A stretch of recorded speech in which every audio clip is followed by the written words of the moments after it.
ज्यावेळी धीरूभाई अंबानी मरण पावले आणि त्यांना जाळायची जागा सजवली गेली, पाण्यानं स्मशानभूमी धुवून काढली, चंदनाची चिता रचली गेली, अंत्यविधीला माझे एक जवळचे स्नेही मंत्री आहेत ते उपस्थित होते. त्यानं त्या मुंबईच्या नगरपालिकेच्या एका कर्मचाऱ्याला बोलवलं. म्हटलं, का रे, काल इथं मयत कुणाची झाली? त्यानं सांगितलं, काल एक भिकारी मेला होता, पोलिसांनी त्याला या ठिकाणी आणून जाळलं, पण साहेब सगळं धुवून काढलंय.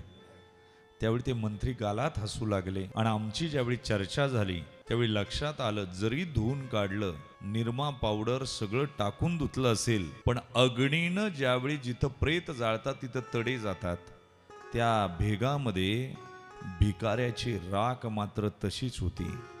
आज धीरूभाई अंबानी मेला, जगातला श्रीमंत मनुष्य, पण थोड्या वेळानं धीरूभाई अंबानीची सुद्धा राख त्या राखेत जाऊन मिसळली. शेवटी भिकारी आणि धीरूभाई अंबानी एकाच जागेवर स्थिर झाले. हे जगातलं सत्य आहे.